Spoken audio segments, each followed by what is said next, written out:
La crise des retraites, l'odeur du métro, les petites photos surprises de Benjamin Griveaux. Je perds la notion du temps, je ne sais plus très bien. Était-ce il y a un an?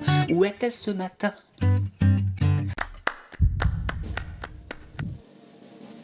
C'est la rentrée, le moment pour tout le monde de retourner au travail. Pour ceux qui en ont encore un. En tant que libraire, c'est une période assez étrange. J'ai jamais autant vendu que depuis que je vends plus de bouquins. Bah à la base, moi je suis au marketing et j'ai été nommé référent Covid parce que je m'y connais plutôt bien en maladie. L'an dernier, j'ai fait une formation premier secours et 2 bronchites.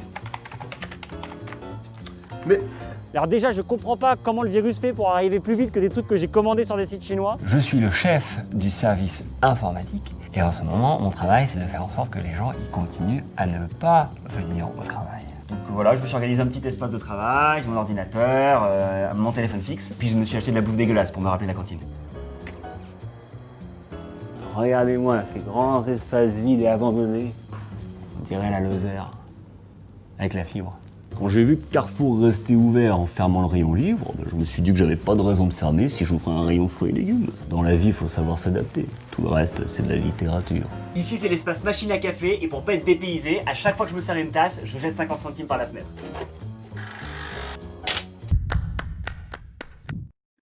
Maintenant, les bars ferment à 22h. Du coup, les gens sont bourrés à 18. 18h, c'est l'heure de l'afterwork. Santé les amis. En fait, ça m'arrange pas mal de pas avoir mes collègues en vrai, parce que déjà, ça me coûte moins cher quand je paye ma tournée, et puis surtout parce que lui, après 2 verres, il devient complotiste. Déjà, depuis quelques mois, on avait mis en place un système où certains clients pouvaient picoler depuis chez eux en télémarche. Je vais dire franchement, je suis pas raciste, mais Et franchement, parfois, c'est un avantage, parce que lui, en présentiel, faut se mettre à 4 pour le foutre dehors.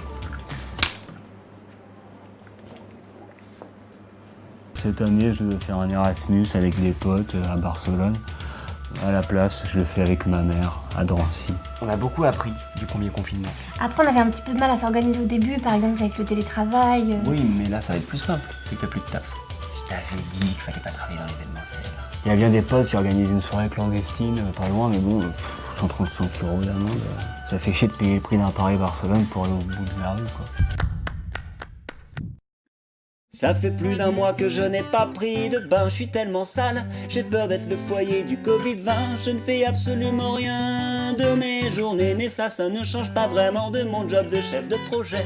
centrale à toutes les unités, on nous signale une cache sur le canal de l'Europe. C'est pour nous, on prend. Mets le gyro.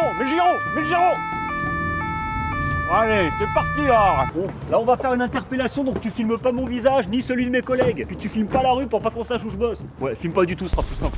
Notre mission, c'est uniquement de la prévention, hein. L'été, y a que le soleil qui tape. Nous, on intervient pour repérer les migrants et les repousser hors de Paris. Si possible dans le Grand Paris, voire le Grand Paris. Voire Tunis. En ce qui concerne le respect des gestes barrières, en général, c'est les gens qui viennent d'arriver qui sont les moins disciplinés. Ah bah, il y a une technique. Ils les repèrent au bon âge. Ici, c'est un peu l'inverse de la ville. Bah, moins t'es noir, plus t'as de chance de te faire contrôler.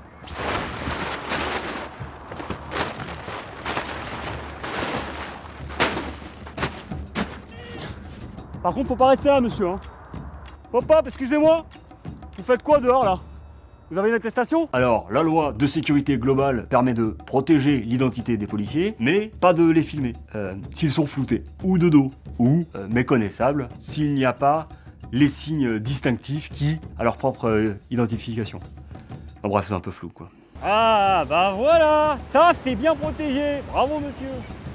Et puis surtout, vous oubliez pas, hein, vous installez Stop Covid si vous allez dans les dunes avec quelqu'un que vous connaissez pas. Alors, lui, tu le floutes, mon collègue, tu le floutes, mon visage, bien sûr, tu le floutes, et lui, dans la voiture, tu le floutes. Ouais, mais en même temps, si je me mets à flouter tous les glands, ça risque de faire un peu trop porno japonais, non? Bon, en 2017, Macron, il avait promis que plus personne dormirait dans la rue. Dans un sens, il avait raison. Hein. Je veux dire, 100 ans sans duvet, et avec des flics qui te réveillent à 5h du mat', ça va être difficile de fermer l'œil. Nous, on est très contents de cette proposition de loi. Bah, on nous a toujours reproché d'avoir une mauvaise image.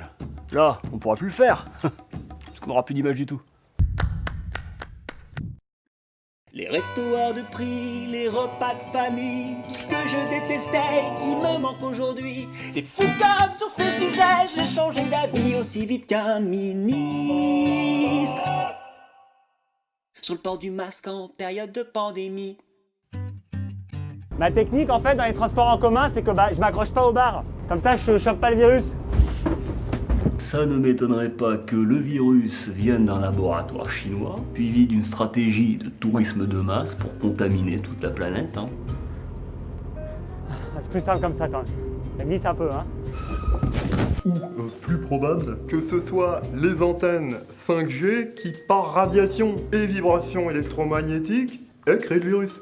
Oui, bah oui. On est sûr de rien. Ah bah si, de ça on en est sûr. On a rarement eu autant de vaccins disponibles. C'est juste qu'on a rarement été aussi peu à en vouloir. Si on n'est pas d'accord avec les arguments du documentaire, mais libre à chacun d'aller les vérifier. Après, il y en a tellement. Le temps d'aller au bout, nous, on aura déjà sorti la suite. Le problème, c'est que dès qu'on émet le moindre doute, on est taxé de complotiste. Moi, je suis pas complotiste. Hein. Moi, je sais très bien que les Américains, ils ont marché sur la Lune. Hein. Un temps, c'était facile avec l'argent de qui, vous savez. Ouais, moi je prendrais pas le vaccin parce que j'ai peur que les nanoparticules de la 5G de Bill Gates changent mon ADN. Ouais, bah, en ce qui vous concerne, ce serait peut-être pas plus mal. Bah, c'est pas sympa. Pour crédibiliser le discours, on a besoin d'intervenants de poids, comme ce prix Nobel de médecine. Même si depuis il a été désavoué par sa profession. C'est l'avantage des récompenses, elles restent, peu importe la suite de la carrière. On n'a jamais retiré son César, Christophe Lambert. Les gens ont peur du vaccin, mais il faut simplement leur expliquer ce que c'est. Alors, pour faire simple, un vaccin, c'est un virus qu'on a rendu inactif. C'est-à-dire que ça a l'air dangereux, mais c'est parfaitement inoffensif. C'est comme la capoeira, l'IGPN, ou un pédophile dans un club de briques. Cette année, c'est un Noël un peu particulier. Comme le virus circule surtout quand les gens crient ou parlent fort, on s'interdit de parler de chloroquine, de crop top et de Jean-Marie Bigard. Alors, il y a des prioritaires pour la vaccination. Nous, on va se concentrer sur les personnes à risque, notamment dans les EHPAD. Comme ça, si ça les protège, c'est une bonne nouvelle pour nous. Et s'ils en meurent, c'est une bonne nouvelle pour eux. Comme on veut protéger Papy, on le fait manger dans la cuisine, mais pour l'apéro, on lui a construit une petite boîte. Eh papy, vous voulez du champagne? Moi, j'ai pas besoin de me faire vacciner. J'utilise des éléments naturels pour booster mes défenses immunitaires. Donc ça passe par des infusions, des pommes, et à la maison, on pratique beaucoup l'allaitement. Oui, pour votre bébé, ça marche. Non, pour moi, je vis avec ma mère. Papy, vous prendrez de la bûche? Oui. Après, c'est un problème classique. Hein. C'est dans les pays où l'on meurt le moins des maladies grâce au vaccin qu'on se rend le moins compte de leur importance. Ça s'appelle la défiance, et pour ça, on n'a toujours pas trouvé de remède. Cette obsession pour la croissance, ça devient ridicule. Pourquoi survivre au virus si c'est pour mourir de la canicule? Je ne sais plus vraiment si je veux sortir de chez moi pour sauver le système qui nous a menés jusque-là.